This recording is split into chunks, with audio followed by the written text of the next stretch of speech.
Welcome to Seeing This. I am the movie Mambo Michael Ornelas. I am joined by Erica, I Party Too Hard, I Don't Have a Voice, McMullen, as well as the Gerber baby-faced assassin, Adrian Cedeno. How are you guys doing? Doing great. I will apologize for my voice right now. Too much? What were we drinking? What was the cocktail choice? I mean, it wasn't really that. It was more of like, this is my Irish Scottish side of the family and the Sicilian. So we kind of Partied we it up. yell at everything, we party. It's just it's a great time. Fair enough. Well, we'll try to be easy on you as we get through the anniversary bonus episode of The 40-Year-Old Virgin, turned 20, August 11th, 2005. We'll jump right into it. Adrian is, where are you at? I don't actually know where you went to go on your On Palm Springs. retreat. I'm Springs. for my anniversary in Palm Springs. Hence the hat, hence the guns, hence the scar, just letting it all hang out. I love it. Well, let's dive in. We have 40-Year-Old Virgin, directed by Judd Apatow. Writers, Judd Apatow, Steve Carrell. Though a lot of this movie was improvised, so I think writing credits could go to a lot of people. Cast, Steve Carell as Andy, Catherine Keener as Trish, Paul Rudd as David, Seth Rogen as Cal, Elizabeth Banks as Beth, Romany Malco as Jay, Leslie Mann as Nikki, and Jane Lynch as Paula. And unfortunately, 0 Oscars were won for this movie. The year 2005, we've talked about it before. We've done 20th anniversary. Adrian just graduated high school, became a father. Erica was getting ready for high school. Oh no, I was Not even. I was being optimistic there. Okay. I was in 5th grade. Wow, that just blows my mind every time. So I imagine you didn't see this in theaters then. No. Adrian, do you remember if you saw it when it came out? Did not see it in theaters. No. Okay. I think I did. And Lord knows it was quite the time for a movie like this that we hadn't really got. This was Judd Apatow's like real launching point as far as a feature comedy director. Steve Carell as well. I think he was only a season into The Office, so this really launched that character in itself into new heights. But let's jump right into our categories. First off, the Will Smith at the Oscars, does this still slap? For some behind the scenes, Erica and I wanted to do Bring It On for this episode. Adrian was not a fan, so he said, let's take it to the Instagram polls, and the people spoke. With that said, after rewatching the 40-Year-Old Virgin, does it still slap? Absolutely. Had me roll though. I just have never been a fan of the movie itself. Like, it doesn't really, it's not for me. Like, it really just is not a story for me. I had a hard time liking Steve Carell for a very long time until I saw The Office. And even then, it was hit or miss. But for the most part, sure, it still smacks. Like, I don't know, you know? First of all, it still slaps. We're not smacking anyone. Oh, yeah, it slaps. So I think it does still slap. There's some parts that I think don't hold up as well. The second half of the movie feels like a different movie. We'll probably get into that as we go through the episode. But when this movie first came out, the jokes that were delivered, the actors that we see, pretty much all blew up. Everyone really launched off from this movie. And I think the fact that the majority of them are still acting is a testament to the power that it's like you know, when the Mariners had Griffey, Randy Johnson, Alex Rodriguez, Jay Buhner, you know, all these players that eventually went to different teams, some of them, but they were still Hall of Famers. I think that's kind of what the 40-Year-Old Virgin is like. So we'll say yes for the sake of argument and move on to the Gladiator 2 series sequel. What happens in the sequel? Apparently, I don't know if you guys knew this, but Knocked Up was going to be a sequel to the 40-Year-Old Virgin when they originally wrote the script. And once it came to production, they decided to make it its own movie, which Judd Apatow also produced. You guys have seen that one? Yeah. Yeah. We like that one? I think that's a smart choice to not make that the follow-up. I think it would be really funny if, like, he ended up having a kid and then he became a 40-year-old virgin. It's like So they make it like a family trait kind of thing. we got to wait 20 more years for the timeline to work out, but that's good. But I it's like that. like Steve Carell, like, helping him navigate his way, like, into that. I mean, it would be funny that after the first time he has sex, Right. Yeah. conception happens. That'd be pretty. That would be pretty good. I kind of took it a different way, but I like that. It could be both. I'd say yes, that happens, and also I think Andy and Trish, I'm going to refer to the characters' names, end up getting divorced or their wedding annulled. Like this is his first time. He's gonna go for the first person that shows him love and affection, and she's kind of nuts. I don't know if that's a hot take or not, but she's pretty nuts, toxic as hell, right? She does such a good job playing it, though. That's fair.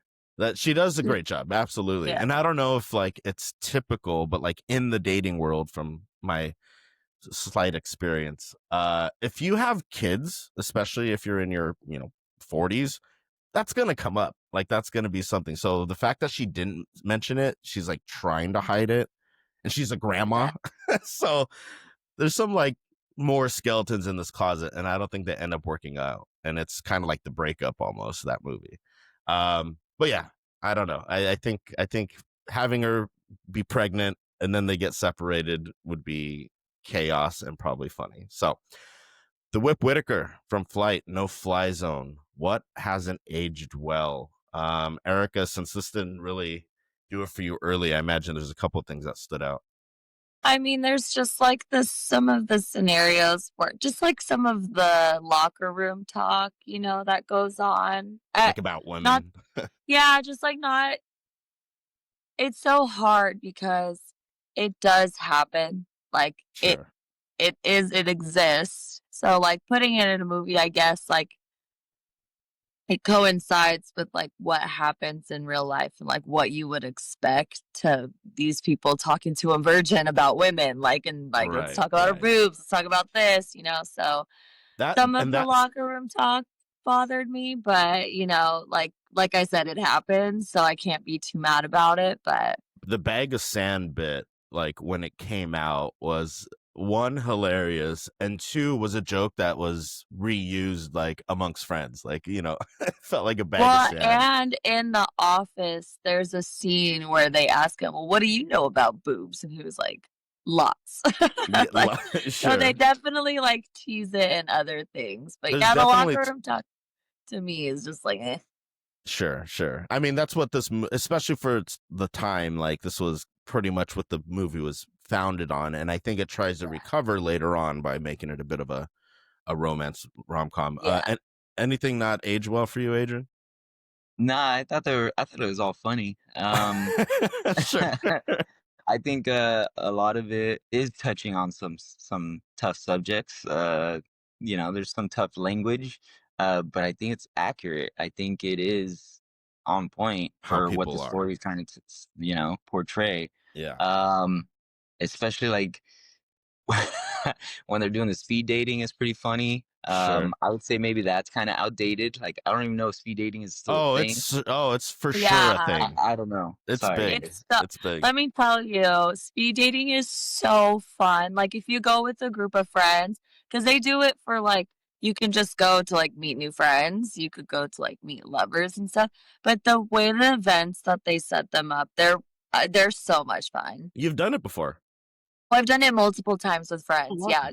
Just to like meet new people, and maybe like if you wanted to go out on a date with someone, like you go. What? Do you still talk to anyone that you met through there? Yeah, actually, I still talk to some friends and stuff like that. So yeah, we'll check in every now and then. But it's super fun. Like I highly recommend if like no one has ever done it. Like even if you just wanted to go, Adrian, sometimes they do like couples where you can like meet other couples and go like. Hey now.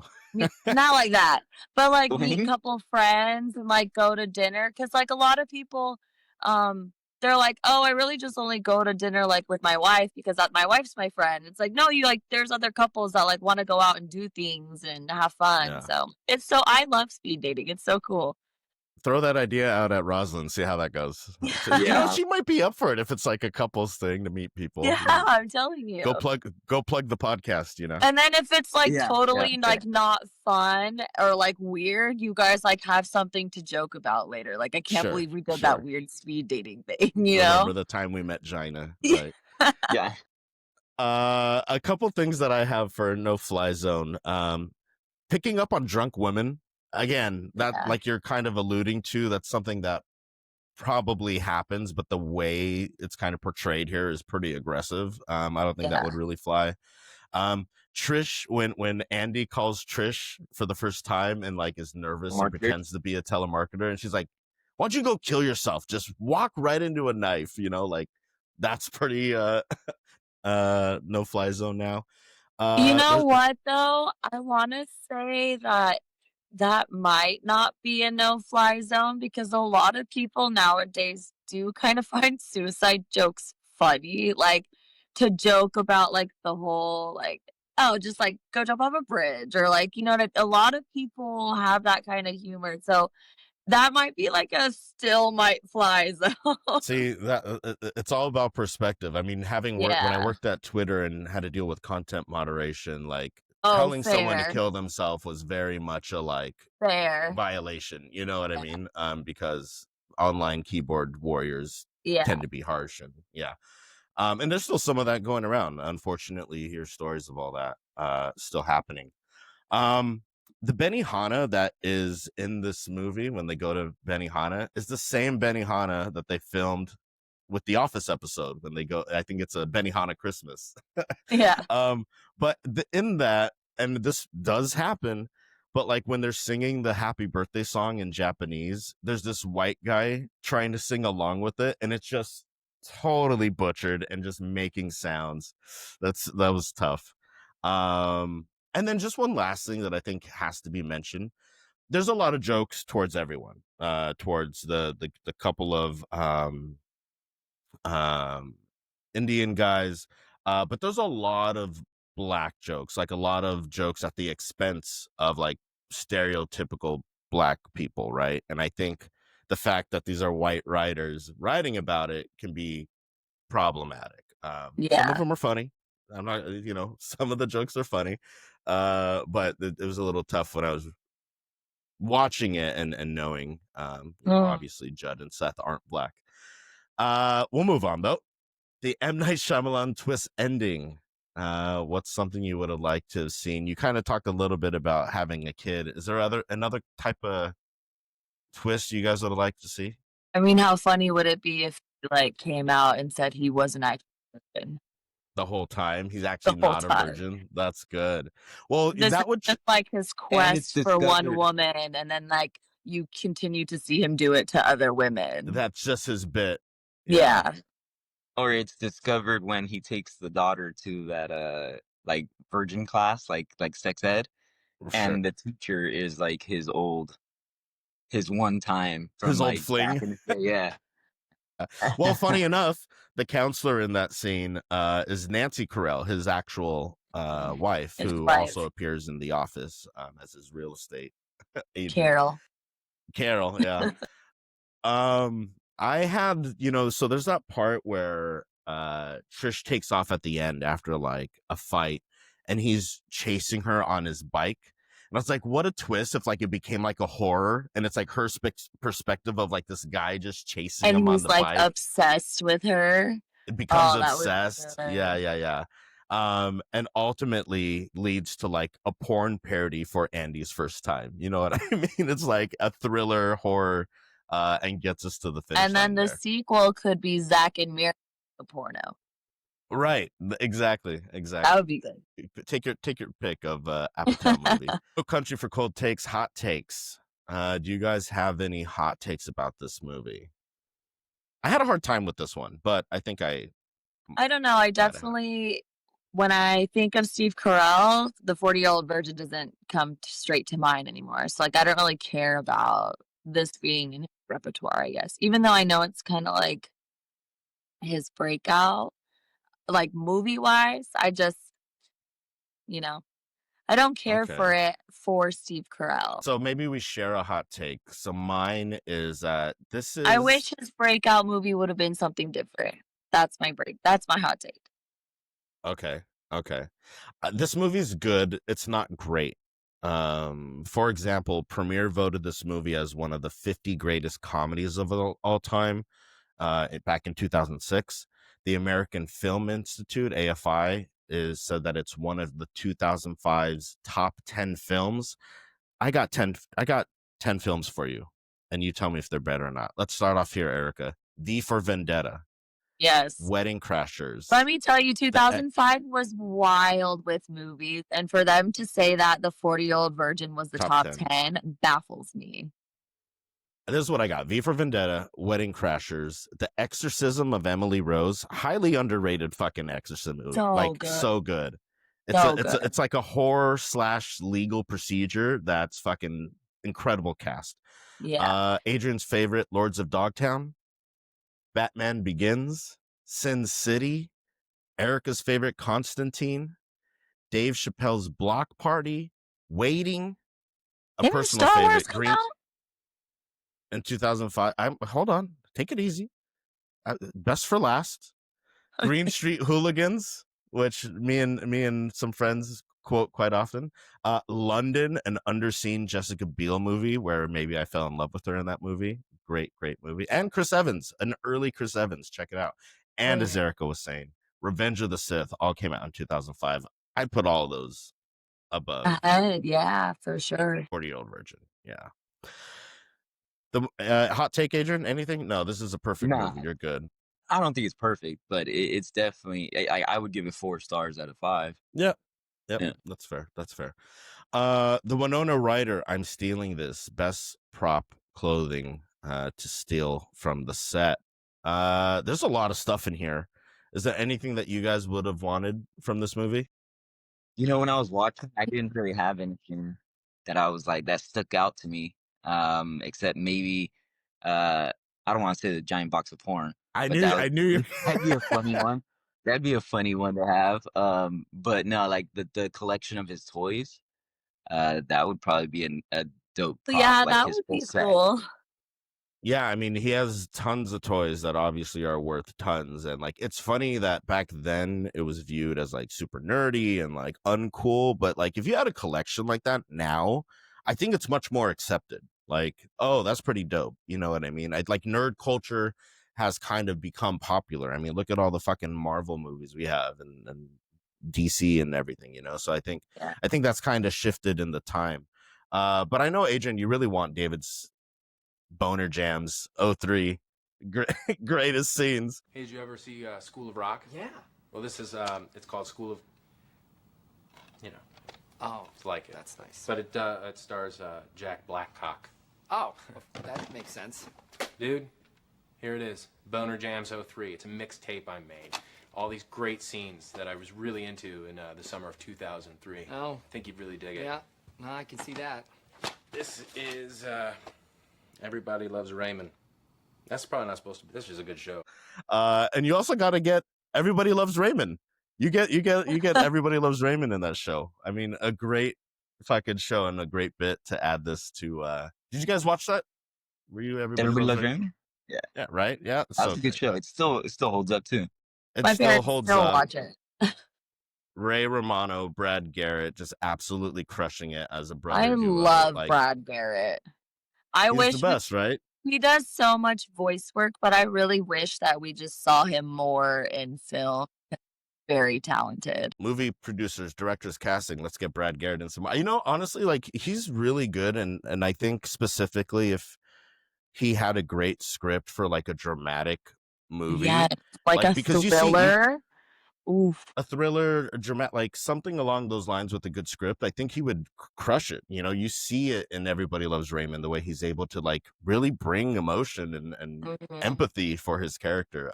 So His hope to Jimmy see John commercials just kill me though. Like they're not good. it. Listen, man, everybody needs a paycheck, you know. You I gotta get it. do I what you get it. gotta do. You gotta do what you gotta do. I did. And I'm a Jersey Mike's guy. Sorry to say that I go that route. Let's see. So what I would like to take, there was a pretty dope Nosferatu, like not life size, but large action figure I saw in the background, It's like the cool. original Yeah. Nosferatu. Yeah, That it's would have cool. been pretty dope. What else did I see? I also I think we saw can agree on the collection. Like the collection was hella cool. his comic collection. I also saw he had a vinyl collection, which again nowadays is pretty dope. But I don't know what kind of music he listens to, so I don't know if I would take that. Let's That go would with the be so comics and the toys. curious to find out. Like Like what does he what are Andy's What about vinyl? Andy's It's like vice? all super His vice sexy. game. Or Saw his there. version of, dude, it would be like, I don't even know. It'd probably be like It'd be like I'm walking a on TV show. sunshine. Oh Right, yeah, right. he just has soundtracks.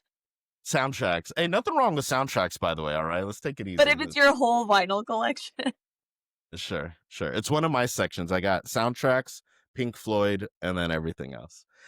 Okay, enough of outing myself here. Castaway recasting. Who would you recast in this role?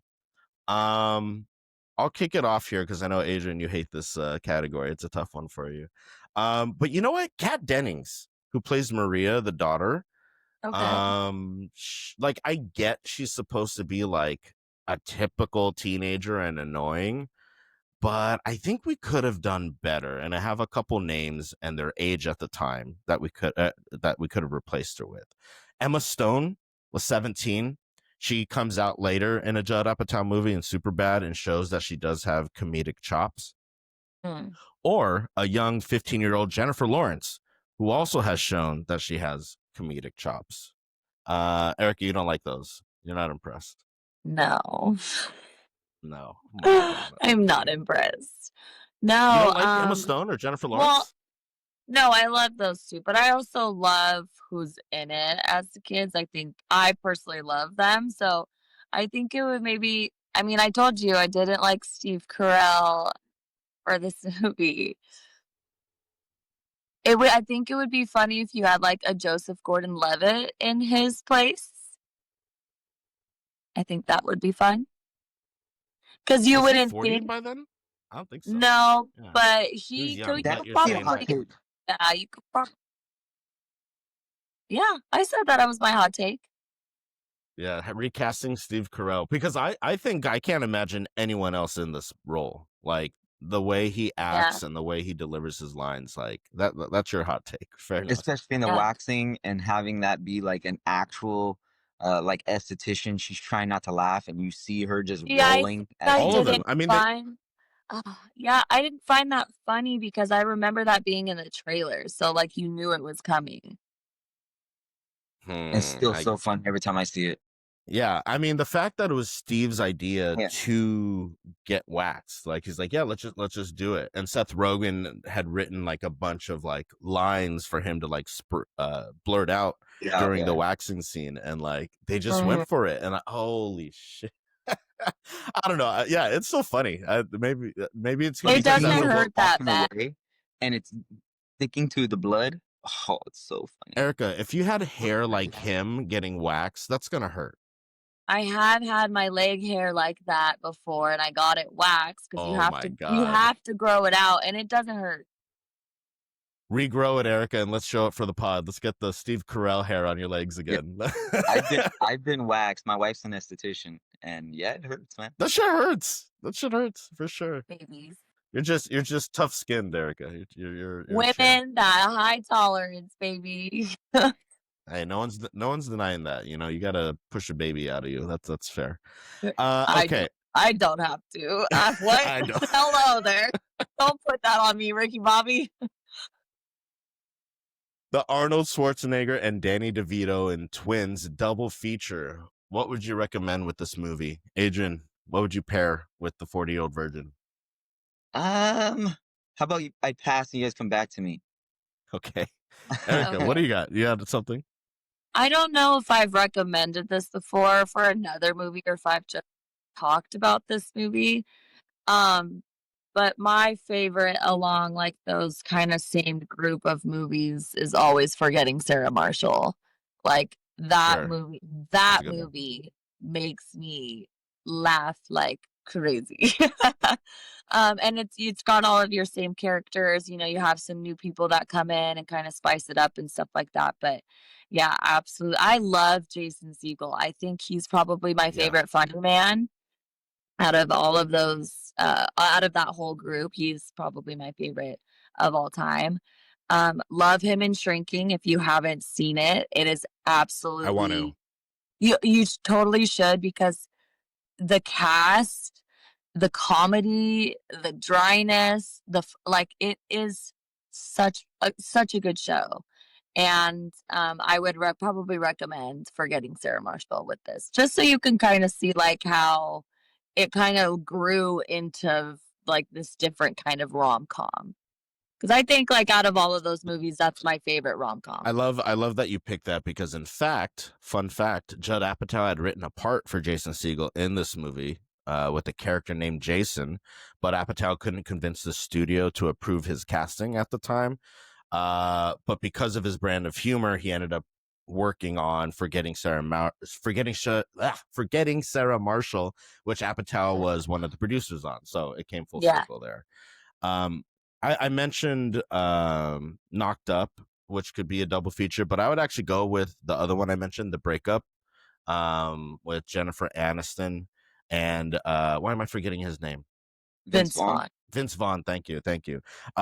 It's another movie that is like very much comedy, but it also takes like a pretty serious tone at times about what it's like to break up, the aftermath of the breakup, the feelings of regret or not regret, and and I think that one hits better as a full-fledged movie.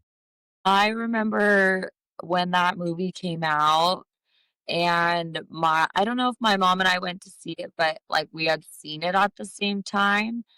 And the realistic way that she like tells him like what's going on, like that hard pivot into like this is a real It's breakup. done. This is not gonna be like some fun Hollywood, like we run into each other at the store. No, like we are breaking up. I am telling you my feelings. I am telling you what I'm struggling with, and you're still not acknowledging me. That's it could be very heavy movie for a lot of people. For sure. And I mean, let's be fair. He was a piece of shit partner. Yep. to say the Crap least. partner. To say the least. Yeah. Anything, Adrian? Did you have time or? Yeah, for sure.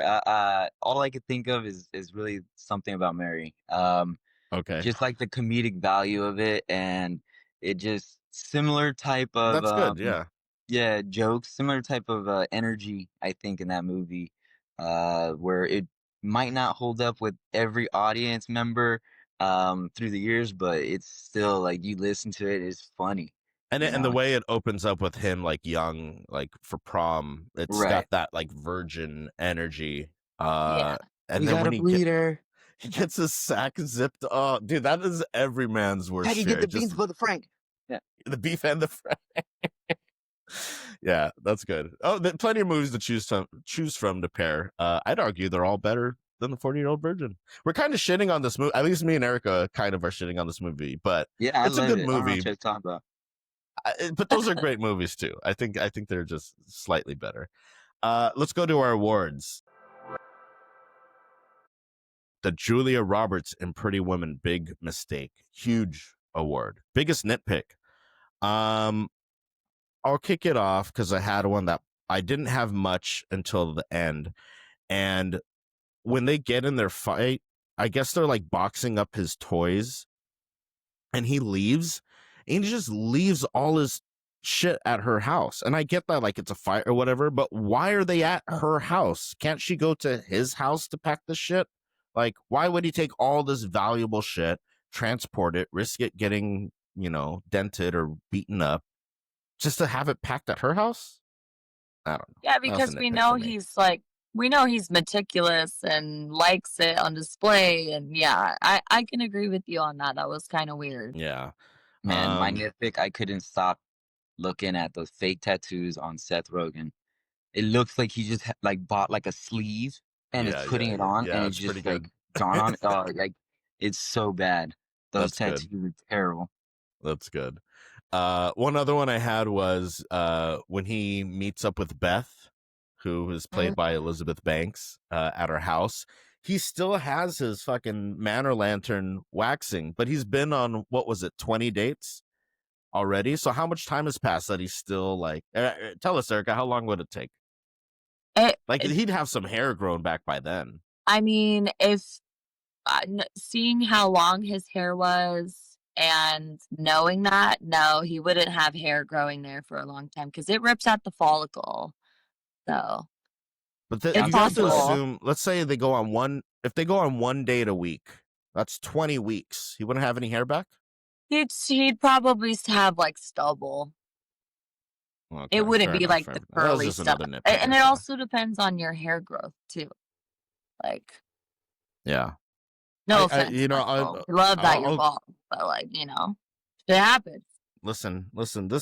This has to be taken care of. I Like got nothing. I I love still bald need to do it. people. I got nothing It's against it. I think it's amazing.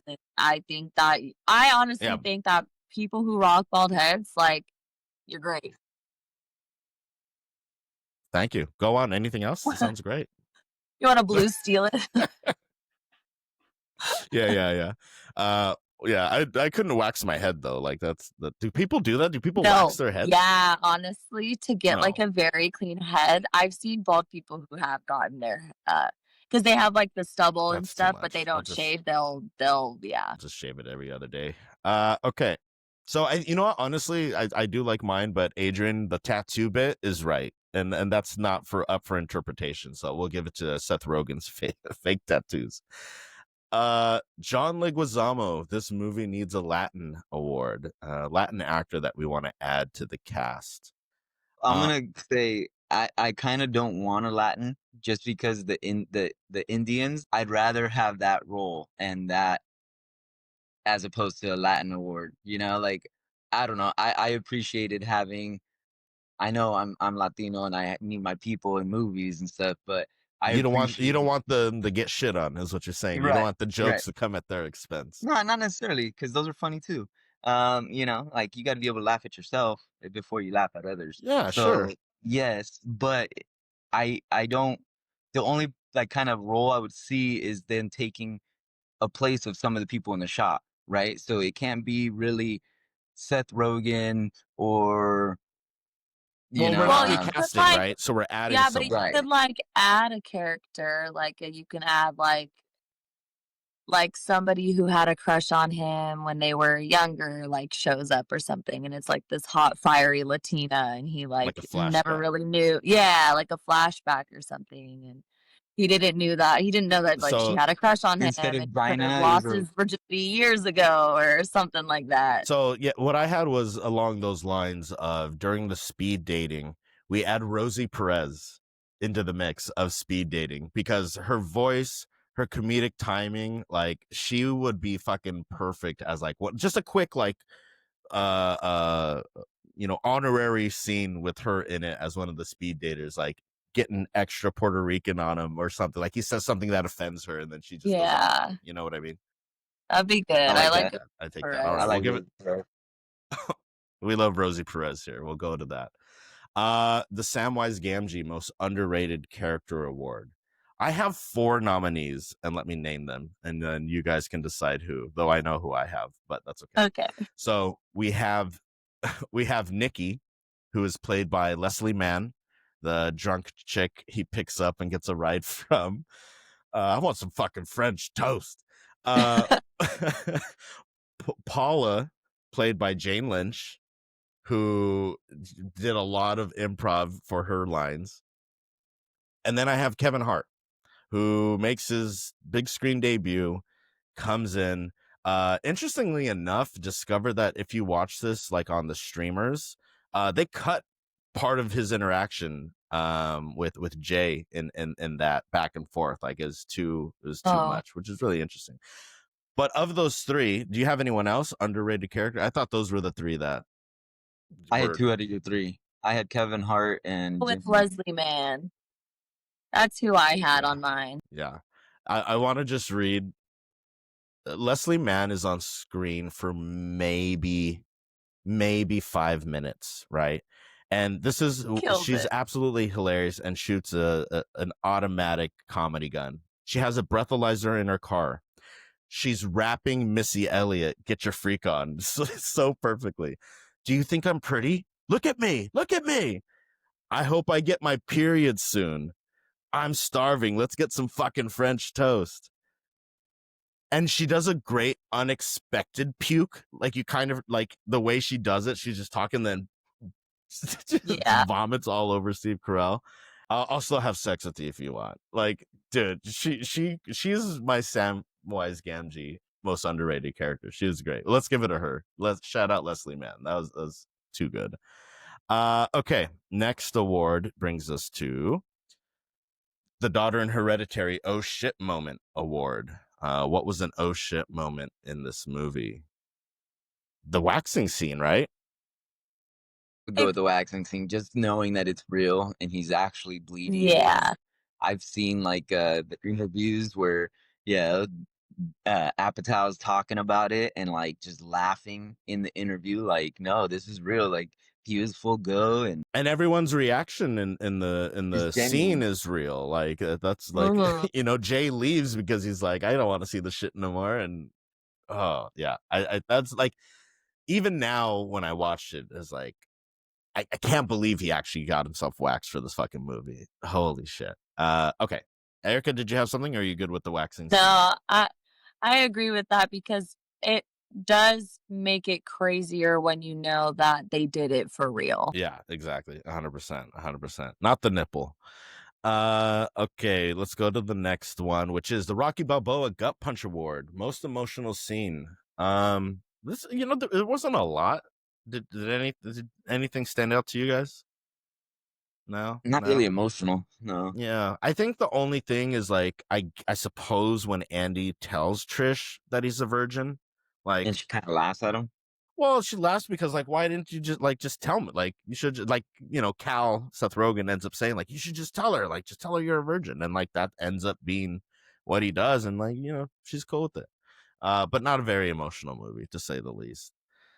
Okay, so we'll give it to that. This is going to be a fun one. The Coleman Domingo Best Dressed Award. Who was the best dressed in this movie? Erica's going to hate my answer. But who What do do you you guys have? got? I would No, say what do you Steve got? Carell I'm when gonna he's be going mad speed about this, dating and they aren't put him in I? that shoe. Well, hold on. You said Steve Carell when he goes speed dating? Yeah, and they put him in that like super colorful silk shirt. Oh yeah, sure. Is that the one? That's not the one he ends up bleeding through after he gets wet. It's No. different, right? Okay. Uh, my best dressed for the role, to be clear, is Elizabeth Banks. Like, her first scene Okay. is bent over Okay. with, like, the high thong. Like, Okay. early 2000s, post Manny DeSantos from Degrassi, the There's high something wrong thong. with her underwear. Yeah, there's something wrong with her underwear. Like, she does such a great job of being, like, a seductress, and that whole scene of, like, trying to pick up on her just by, like, repeating questions to her. Like, they both Mhm. played off each other so well. And her look, which, again, it's nothing fantastic, but, like, it's really fitting to that character. And then I she ends actually up in a don't bubble bath mind that with her because I South. absolutely love Okay. Elizabeth Banks. Yeah. She was great in this movie. Like, so many of these actors, again, they stand out because of this movie. Like, Elizabeth Banks' role, like, is cemented in my mind. Leslie Mann, even Paul Rudd's character being super emotional and, like, totally delusional about his relationship with Amy, I think her name was. We only dated for a few months 2 years ago, but this time of his and then life. that was Mindy Kaling's film debut, playing the role of Amy. She's only on screen for a few minutes, but I thought that was good. Okay, so we will go with best dressed with the high thong. Beautiful. I appreciate you guys. All right, next award is new director. Who dis? A director we would like to see their version. The first thing that came to mind was the Farley brothers, You know, the something about Mary, Dumb and Dumber. You know, when Trish gives her phone number to Andy, Andy's like, well, why do I need your number if you're right across the street? You know, that's very far like Dumb and Dumber type of writing. So I'd go with the Farley brothers. Anyone for you guys? Are we I running? like I like that. Farley Brothers. Yeah. I like that. Yeah. Okay. Fair enough. Last award. And this is going to be funny for Erica. The Oscar goes to, who would you award an Oscar to in this movie? Cast, crew, sound, lighting, cinematography. Lighting. No Oscar. You say pass. Get the fuck out. The answer is Steve Carell. Steve No, it's Carell not. gets the Oscar. Girls acting? Like, No, it's not. it's the right answer, Erica. That's You your hot take, cannot is that look he's the me in wrong the for this eye movie, and but say Steve Carell deserves an Oscar for this when he's got other movies like The Big Short. No. But No. we're not talking about The Big Short. We're talking I about don't giving care. an He Oscar doesn't get an to, like, Oscar for this movie. in the scene this world, we give one Oscar to the movie we're talking about. So okay, so who's your nomination if not Steve Carell? Lighting. And don't say fucking lighting. You're full of shit. All right, we're giving it to Steve Carell. I'll give it to Steve Carell. So just some quick IMDb trivia to wrap up. The entire "You Know How I Know You're Gay" scene was improvised by Paul Rudd and Seth Rogen. They just and that's another thing that, again, to stupid high schoolers or just out of high schoolers, like, would say that all the time to friends. I Like, still like. Do you like Coldplay? we know. The counselor at the health clinic, like I mentioned, was Steve Carell's wife, Nancy Carell. I mentioned the Jason Segel part. Jonah Hill, who we see briefly trying to buy some stilettos with a fish in it from the eBay store. He's in the last dance scene where, like, after Steve has sex and they do the Age of Aquarius song. Apparently Jonah Hill had a heat stroke for that scene. Oh, God. So it must have been pretty hot out there. In the scene where Andy and Trish go on the first date, I mentioned the Benihana is the same as the one from The Office. During the You Know How I Know You're Gay scene, Paul Rudd is actually wearing a t-shirt that has a picture of himself on it. I don't know if you guys caught that, but go back and take a look. Oh. What else do we have? I know that. And then just box office wise, The 40-Year-Old Virgin. Yeah. Take a look. Go back and see if you notice. The 40-Year-Old Virgin was released theatrically in the United States on August 19th through Universal Pictures and grossed over $177 million worldwide on a $26 million budget. Wow. So to say the least, pretty fucking successful, especially for a comedy. We need comedies again, folks. Make us comedies. Naked Gun was a great time. If you haven't watched that, check out our channel. Go back to that episode. We laugh. But I think,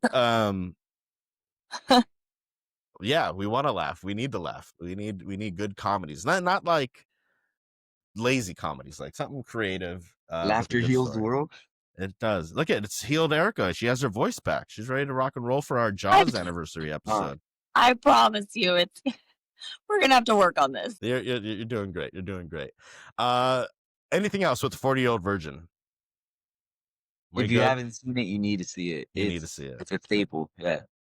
Let us know. Who else is on Team Erica that Steve Carell was not ideal for this role, which is the winner of the hot take for sure. That's not what I said. I said I just wish that this wasn't his breakout role. Not that he's not ideal for it. I just wish that this wasn't his breakout role. I wish it was something different because he's massively talented human being. For sure. I don't know. I just wish it was something different. For sure. And he But like definitely I showed said, his it's because talents it's in this not movie. really relatable for me. Like, I think it's a funny movie and yeah, let's have fun, but it doesn't appeal to me over the years to watch it again. You know what I mean? Let us know what you think in the comments. Reach out to us. Make sure to like, comment, subscribe. Become a part of our tribe on all of our socials. You can find us at Seen This Pod on Blue Sky. What else are we on? TikTok, Instagram, Letterboxd. Follow us on YouTube, on your favorite Spotify platforms. We're going to be mixing things up. This is our last episode of what we're calling season 1. I believe. This is our really like 50th episode. If you combine our main reviews and bonus episodes. Okay. Schedule's going to get, yeah, Like, yeah. Between the two, like main reviews, I think we're at 29. And then with the bonus, it's close to 50. But things are going to get really hectic. TIFF is next week. I'll be in Toronto covering the film festival. Really excited. I've got about, I think it's like 20 movies lined up, officially confirmed here. So it's going to be wild. I have a couple interviews lined up, so make sure you guys are following along with some of the filmmakers that will be at TIFF. So make sure you don't miss that. But all that to say, because of that, the scheduling is going to be a little weird if you can't tell already, with this episode releasing on what's probably going to be a Monday, even though it's a bonus episode. Nonetheless, appreciate you guys all riding with me here. Shout out to Erica and Adrian for getting us this far into our journey. We've got a lot of great momentum going on. Couldn't do it without the feistiness of Erica and the Gerber baby-faced hot take. Adrian, can I tell you, I talk to a lot of men specifically, and they're like, "Oh, Adrian's my favorite. He keeps it real." You know what I mean? So, and Erica has her fan base too. I'm just riding the line in the middle, trying to orchestrate this band. trying But to all that rein to us say, in. follow us. Trying to stay on the tracks. Saying all that to say thank you guys who rode with us throughout this first season. The release of my TIFF coverage is going to be scattered across our different socials, so make sure to follow that. Instant reactions to films will most likely be on TikTok and Instagram. Yes, question from the audience. No, it's not a question. I was at my family reunion this past weekend, and a bunch of my family wanted to say that they watched the podcast and they love it, and it's fun to see us goof off and talk about movies. So we're doing a good job, you guys. We want to talk about movies for you guys. We want to have a good time. So I just wanted to make sure that you guys knew that you and Adrian knew that. Definitely need more than just family, though. We've got it, man. We're growing. We're growing. You know? Sir, there were 37 people at my family reunion. And that was just one side of my family. It's like a small part of my family. Sure. Listen, shout out to Alex Lamb and Maxwell, the directors, filmmakers of The Dawn of Tiki, for sitting down with me in an interview. That was our last episode. If you haven't seen that, check that out. But I mean, we're hoping to continue to ride this momentum and get to talk to more people, do more different kinds of episodes. That's all to say. What I meant to say from the beginning is we're still going to try to release Monday, Wednesdays, but we might have a main review on Friday. We might have what we consider a bonus episode. It's all going to be one wonderful show. Bonus episodes will be something different. We'll include anniversaries, drafts as like main episodes, the way we categorize it, whatever. But just gives us a bit of flexibility for us to record and release when things are out. And with that, shoot us an email. seeingthisemail@gmail.com. Go to our website, seeingthispod.com. Give us your hot takes. I'm back at writing reviews on movies we don't cover here. Give us your hot takes so Erica can shit on you, her favorite. And until next time, stay safe. Peace.